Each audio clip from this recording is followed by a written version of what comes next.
ঋত্বিক দেবতাগণ,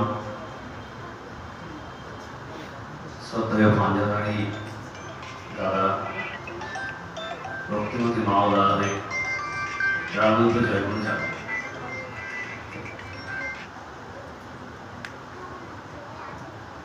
সৎসঙ্গ খুব ভালো লাগছে নিজেকে উপস্থিত রাখতে পেরে। এখানে আমরা কিছু ঠাকুরের কথা শুনি, জীবনের বা জীবনকে পরিপূর্ণ সম্পূর্ণ করার কিভাবে ঠাকুর বলেছেন জীবনকে একটি ক্ষুদ্র থেকে ক্ষুদ্রতর মানুষ থেকে একটি দেব মানুষে পরিণত করা যায়। সৎসঙ্গ তার শিক্ষা দেয়। জীবন চলনা সেই আধ্যাত্মিক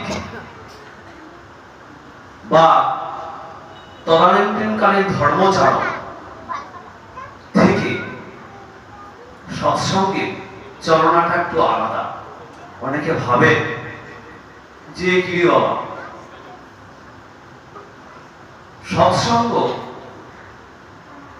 মানুষ তৈরি করে, ম্যান মেকিং ইন্ডাস্ট্রি, যেখানে মানুষ তৈরি হয়।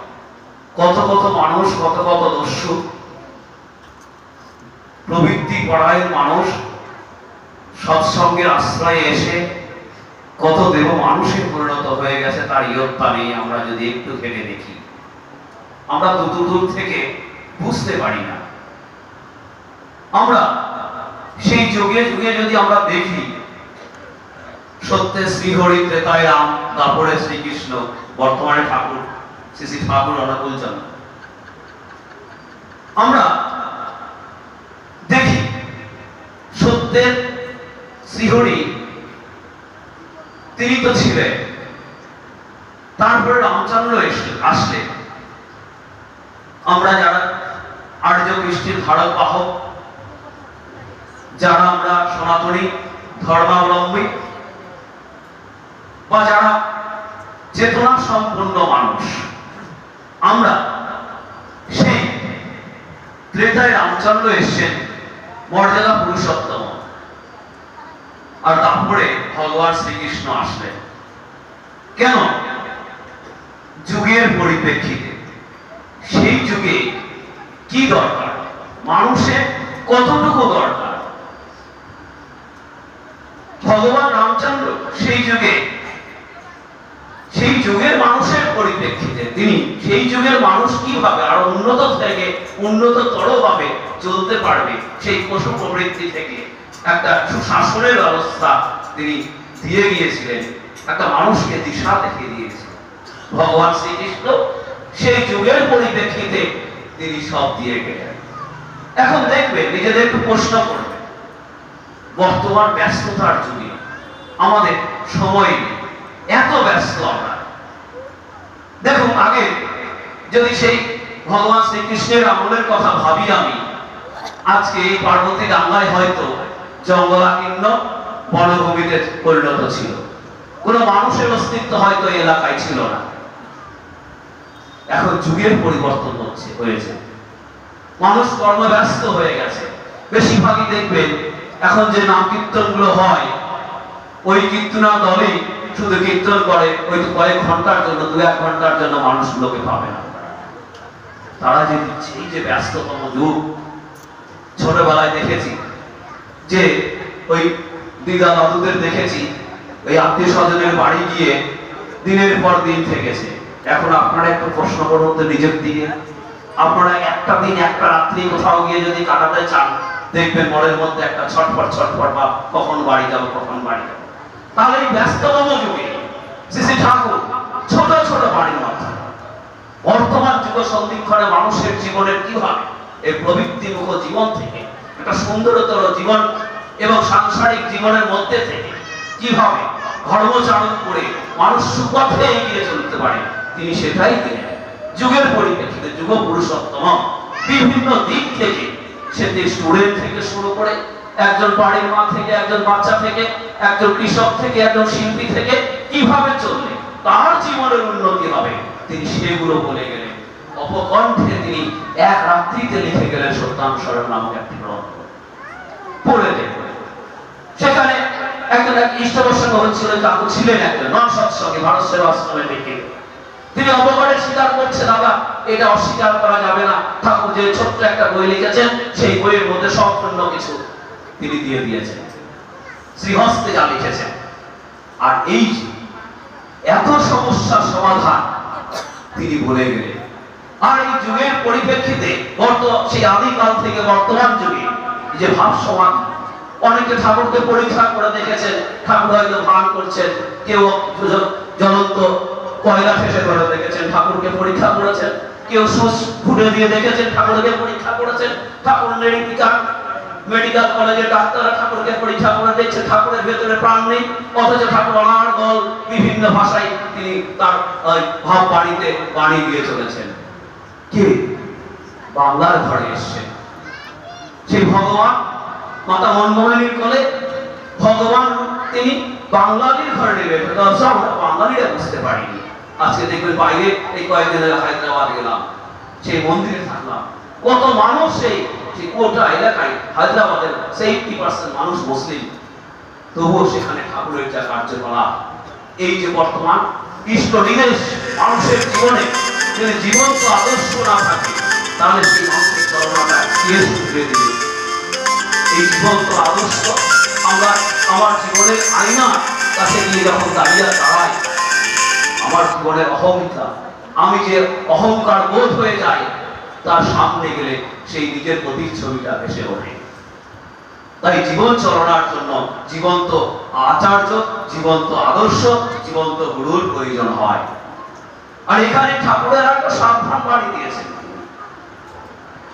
সিদ্ধ নয় মন্ত্র দেয় মরেই মানে করে হয়, যিনি সকল বিষয়ে সিদ্ধ।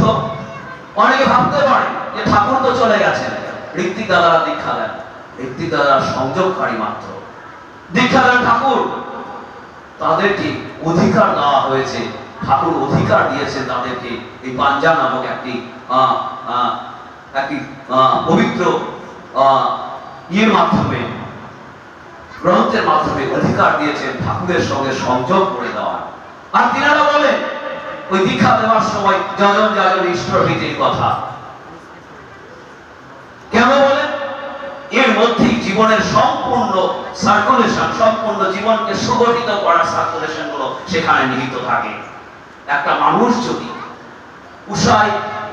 উষাকালে উষায় নিশায় এই যে মন্ত্র সাধন করে, আর যদি ব্রহ্ম মুহূর্তে উঠে নাম ধ্যান করে, সে যদি ইষ্টভীতি করে প্রার্থনা পরায়ণ হয়, তার জীবনের যে একটা সুন্দর শৃঙ্খল গড়ে ওঠে, এই শৃঙ্খল থেকে একটা মানুষ তার বিবেককে সদা জাগ্রত করতে পারে। আর এই বিবেক জাগ্রত যদি না হয়, এই যে বর্তমানে শুনলেন উৎপলদা বললেন, একে অপরের হানাহানি হয়ে যায়, একে অপরের সঙ্গে দ্বন্দ্ব হয়ে যায়, একে অপরের সঙ্গে গন্ডগোল হয়ে যায়। এই বিবেককে জাগ্রত করতে হবে, মনকে বাঁধতে চাইলে এই বিবেককে জাগ্রত করতে হবে। আর এই বিবেক জাগ্রত হয় একমাত্র এই যজন যাজন ইষ্টভীতির মধ্যে দিয়ে, আর জীবন্ত আচার্যের অনুসরণের মধ্যে দিয়ে, নাচের বিবেক জাগ্রত হয় না। এখন আপনারা এখান থেকে একটা মেয়েকে পাকুয়াতে টিউশন পড়াতে পাঠালেন, হয়তো বারবার মনের মধ্যে ধাক্কা লাগছে, আমার মেয়েটা ঠিকভাবে ফিরবে তো কেন, এই চিন্তা কেন হচ্ছে আমার মনের মধ্যে, যে সন্তান বা যে ছেলেমেয়েগুলো এই কর্মগুলো করছে, কুকর্মগুলো, তারা তো আমারই বাড়ির সন্তান, আমারই কারো না কারো বাড়ির সন্তান। আমরা তাদেরকে এই সুশৃঙ্খল পথে পরিচালিত করতে পারিনি, তার জন্য এত হানাহানি, এতই অশান্তি, প্রবৃত্তিমূলক জীবন।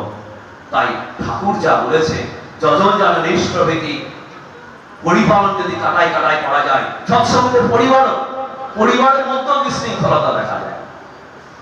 এটা যদি আমরা আমাদের নিজের পরিবারকে যদি না জাগ্রত করে দিতে পারি, তাহলে হবে না। আমাদের দেখি একটা সুস্থ একটা ছোট্ট পরিবার থেকে একটা মানুষ, এই পরিবার থেকে একটা সমাজ, এই সমাজ থেকে একটা রাষ্ট্র গড়ে ওঠে, আর একটা ভালো পরিবার থেকেই একটা ভালো মানুষ গড়ে ওঠে। আর এই মানুষই একটা সমাজকে দিশা দেখাতে পারে, নাচেতে পারে না। জীবনের শিক্ষা ঠাকুরের কাছে এসে জীবনের শিক্ষা। এখানে কোনো ধর্মীয় চারণ নয়, বনে জঙ্গলে গিয়ে ফেক ধাড়ি সেই সাধনার জায়গা নয়। ঠাকুর বলছে চলন্ত মাইক্রোফোন মাত্র, তাদেরকে কোনো কর্মের কথা বলবেন, তারা বিভিন্ন ধরনের জ্ঞান দিয়ে কর্ম থেকে বিচ্যুত হয়ে যাবে, দূরে চলে যাবে। তাই সংসারের মধ্যে থেকে নিজের পরিবারটাকে প্রথমে সুস্থভাবে গড়ে তুলে এই আমার পরিবার দেখে আস্তে আস্তে আরো পরিবার গড়ে উঠবে। এই যে ডিপি ওয়ার্কের কথা হচ্ছে, ডিপি ওয়ার্ক কেন? যে মানুষগুলো হয়তো ঠাকুরের দিক সন্ধান দিয়েছে, তারা কোনো কারণে বিচ্ছিন্ন হয়ে গেছে,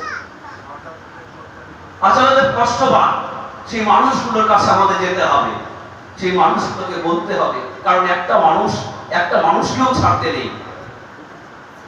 আর এই ডিপি ওয়ার্কের মাধ্যমে শুধু গিয়ে কি ওই ইষ্টভীতির, অনেকে বলেন এই ডিপি ওয়ার্ক যাক শুধু ইষ্টভীতির কথা বলে, আর কোনো কথা না। একটা মানুষ কেমন আছে আচার্যদের খোঁজ নিচ্ছে, তিনার খোঁজ নিচ্ছে, হয়তো আমারই কোনো ব্যবহারে সে ঠাকুর থেকে দূরে চলে গেছে, তাকে গিয়ে আচার্যদেবের কথা বলতে হবে, তার কুশল বিনিময় করতে হবে। আর এই কাজে সব থেকে পারদর্শী হয় মায়েরা বেশি, কারণ মায়েদের অগ্রাধিকার আছে সবসময় একটা বাড়িতে এন্ট্রি হওয়ার জন্য। দাদাদের যদি দাদা উপস্থিত না থাকে, মায়েরা সেখানে প্রবেশ করতে পারে না, দাদা না, মায়ের অপকট সেই মায়ের কাছে প্রবেশ করে যেতে পারে।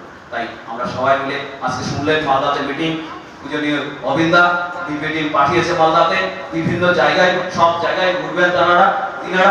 আমরা পূর্ণাঙ্গ সহযোগিতা করবো তাদেরকে, কোনোভাবে যেন পিছপা না হই। আমরা এখান থেকে অত্ত এলাকার এই কি পার্বতী ডাঙ্গা, কি পাকুয়া, কি ওই বুলবুল চণ্ডী, কি গাজল, আমরা সর্বোচ্চভাবে তাদের পাশে থেকে আমাদের এই কার্যক্রমকে এগিয়ে নিয়ে যাবো এবং আমার গুরুর মুখে হাসি ফোটাবো, এই বলে। এবং শুনলেন আমার শ্রদ্ধেয় দাদার মাতৃ দেবী ইহলোক ত্যাগ করে তার পরলোকে ভ্রমণ করেছেন, অনেক দিন হয়ে গেছে। আমরা তো বিশ্বাসী, আমরা পুনর্জন্মের বিশ্বাসী। হয়তো তিনি কোনো ঠাকুরের আশ্রিত কোনো পরিবারে হয়তো জন্ম হয়েছে, ঠাকুরকে নিয়ে হয়তো মাতোয়ারা হয়ে থাকুক। যেহেতু আমরা পুনর্জন্মের বিশ্বাসী, ভালো থাকুক, ঠাকুর পরিবারে স্বস্তি শান্তি নেমে আসুক এবং উন্নতি প্রার্থনা করি। উপস্থিত সবার মঙ্গল প্রার্থনা করে দেওয়ার চরণে এই বলে আমার আলোচনা করছি। জয়।